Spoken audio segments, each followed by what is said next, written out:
Welcome to another video. और ये है डॉक्टर स्टोन के सीजन 3 के पार्ट 2 का एपिसोड 9 का रिव्यू। तो चलिए जानते हैं क्या हुआ कहानी में आगे डॉक्टर स्टोन की। तो कहानी की शुरुआत में सिंह को दोबारा रिवाइव करता है क्रोम को, और सेंकू ने रिवाइव किया क्रोम को, और सेंकू जिंदा है, जिसका मतलब जीत हुई इन लोगों की। जिसके बाद आगे दोनों बनाना शुरू करते हैं रिवाइवल फ्लूइड यानी कि नाइट्रिक एसिड। जैसा करते हुए इन्हें काफ़ी भूख लग रही होती है, तो खाना कौन इकट्ठा कर सकता है। जिस पर इन्हें याद आती है एमरलिस की, जिसको रिवाइव करके ये लोग खाना इकट्ठा करते हैं, लेकिन खाना काफ़ी ज़्यादा हो जाता है, जिसको लेकर ट्रैवल करने के लिए इन्हें चाहिए होती है शक्ति, जो मिलती है ताइजू से। पर अब भला खाना कौन पकाए, जिसके लिए रिवाइव करते हैं फ्रांसिस को। और ये खाना खाते हुए चर्चा करते हैं कि इनके पास आया था कॉल इनके मेन लैंड से, जो इनको किया था रूरी ने। पर आमतौर पर रूरी किसी को कॉल नहीं करती, भले ही उसको कितनी परेशानी क्यों ना हो। तो कहीं ना कहीं ये चिंता जताते हुए कॉल की उसने सिंकू के लिए, जहाँ दोनों एक्स हस्बैंड वाइफ थे। जो वैसे पिछले से पिछले सीजन की कहानी थी, पर ये सब काफ़ी हद तक नई थी ताइजू के लिए, जो काफ़ी हद तक हैरान था कि उसकी शादी भी हुई और उसने डिवोर्स भी ले लिया। और इनके उस सेल फोन की बैटरी डाउन हो चुकी है।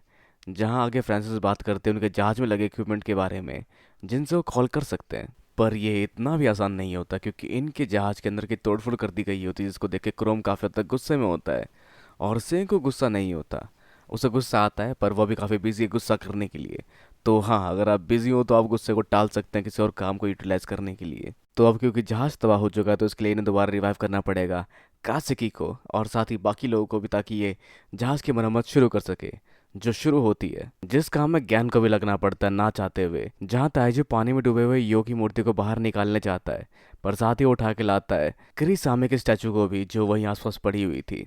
तो क्या इन्हें उसे दोबारा रिवाइव करने की जरूरत है। जिन सब फैसलों में तेजी दिखाते हुए सेको दोबारा रिवाइव कर देता है उसको। तो सेको ने उसे यूं ही रिवाइव नहीं किया, उसके पीछे कारण था उससे पूछना कि कहाँ है वो दो मूर्तियां जिसको कि पेट्रीफाइड किया था इबारा ने, जिससे वो जान पाता है गिनरो और कोआको की लोकेशन। जिसके बाद वो रिवाइव करता है गिनरो को, और गिनरो की चोटें हील हो चुकी होती है, और साथ ही कोआको भी रिवाइव हो चुकी होती है, जिससे देख वो भागते हुए बढ़ता है उसकी ओर किनरो को छोड़कर, जिसे वो गले लगाने की कोशिश करता है, लेकिन उसको मुंह की खानी पड़ती है। पर जिसके बाद भागती हुई जाती है कोआको और गले लग जाती है सेंकू के, जिसे देख जलता है गिनरो और शर्मा जाती है क्रिसा में। पर क्रिसा में को ये नहीं समझना चाहिए कि ये लोग प्यार से गले मिल रहे हैं, ये बस एक ग्रेटिट्यूड था कि वो दोनों सेफ है और किंगडम ऑफ साइंस जीत गया। हाँ, मतलब प्यार की उम्मीद तो इन दोनों से बिल्कुल नहीं की जा सकती। तो आगे इस जीत को सेलिब्रेट करते हुए लोग करते हैं पार्टी, जहाँ सब मजे कर रहे होते हैं, जैसे गिनरो अपनी छोटी छोटी कहानियां बड़ा चढ़ा के बता रहा होता है। पर जहाँ आगे से उन सबको बुलाता है और कम्युनिकेशन ठीक हो चुका था, जिसके बाद वो लोग बात करते हैं अपने गांव में और पूछते हैं कि कहीं कोई दिक्कत तो नहीं जिस वजह से उसने उसको पहले कॉल की हो। पर इनके ट्रांसमिशन को इंटरप्ट करते हुए कोई और आवाज़ सामने आती है, जहाँ एक आवाज़ आती है जो कहती है एक बहुत बड़ी डिस्टेंस 1 सेकंड के अंदर, जिसे सुन पेट्रिफिकेशन टूल को लिए पीछे हट जाती है कोआको। पर ये वाईमैन आखिर है कौन, और उसने इतना बड़ा पेरीमीटर क्यों बोला, जहाँ 12,800,000 मीटर का मतलब होता है हमारी पृथ्वी का व्यास। पर सवाल ये नहीं कि उसने ये पैरामीटर बोला, सवाल ये है कि जो आवाज़ अभी आई थी वो आवाज़ थी सेंकू की। तो कैसे, तो क्या सेंकू सबके पीछे है, या सेंकू ने कुछ ऐसा किया है, या फिर कोई स्मार्टफोन रिकॉर्डिंग डिवाइस की तरह से इस्तेमाल किया गया है। पर सेंकू ने कभी ये लाइन बोली ही नहीं, जिसको लेकर सब कॉन्स्पिरेसी थ्योरी बनाना शुरू कर देते हैं कि टाइम ट्रेवल किया सेंकू ने, या फिर बहुत सारी ऐसी चीज़ें। पर इन्हें इस चीज़ को और बारीकी से समझना पड़ेगा।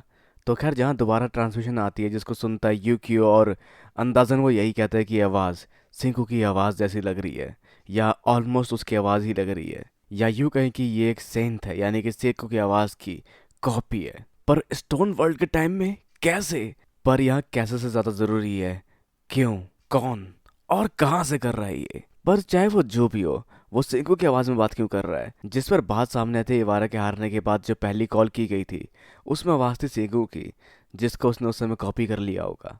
पर वाईमान को हम बेवकूफ़ कहें या समझदार, उसके पास इतनी टेक्नोलॉजी है, तो वो कर क्या रहा है, और आखिर पेट्रिफिकेशन टूल यहाँ क्या कर रहा है, जिसके लिए अगर इन्हें पता चल पाए इस हथियार की हिस्ट्री, तो ये बाईमैन के बारे में भी काफ़ी कुछ जान पाएंगे। जहाँ पेट्रिफिकेशन टूल को देख कुछ बातें याद आती है सोयूज को। और आगे तो अब क्योंकि ये जानते हैं कि इन्हें खतरा है वाईमैन से, तो चलो क्यों ना ट्रेनिंग की जाए उनसे लड़ने से पहले। जिस पर ये दोनों तैयार होते हैं और ट्रेनिंग करना शुरू करते हैं लड़ते हुए। जिन दोनों को ट्रेनिंग करता देख वहाँ से घबरा के भाग जाता है गिनरो।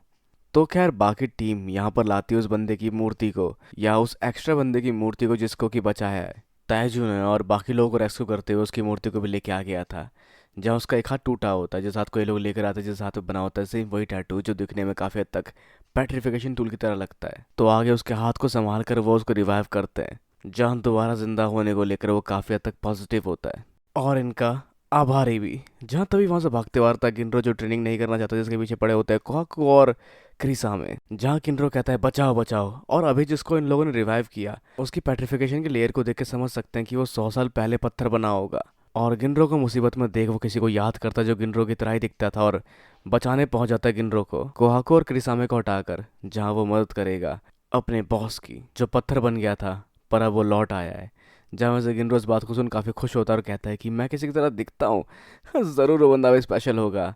और बहुत सारी बात है, पर जहाँ पर आखिर में पूछता है काम की बात जो होती है कि क्या वो जानता उस पेट्रिफिकेशन टूल के बारे में।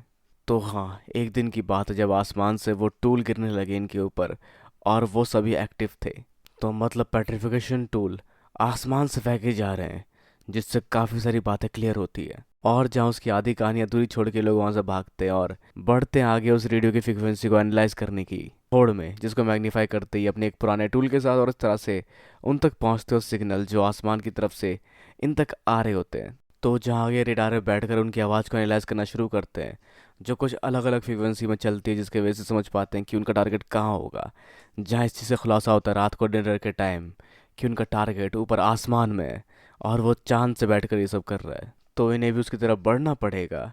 जहाँ ये सारी बातें काफ़ी तक अविश्वसनीय होती है ज्ञान के लिए, क्योंकि इस जनरेशन में कैसे और कैसे आखिर पहुँचेंगे ऊपर स्पेस में और चांद तक पहुँच पाएंगे।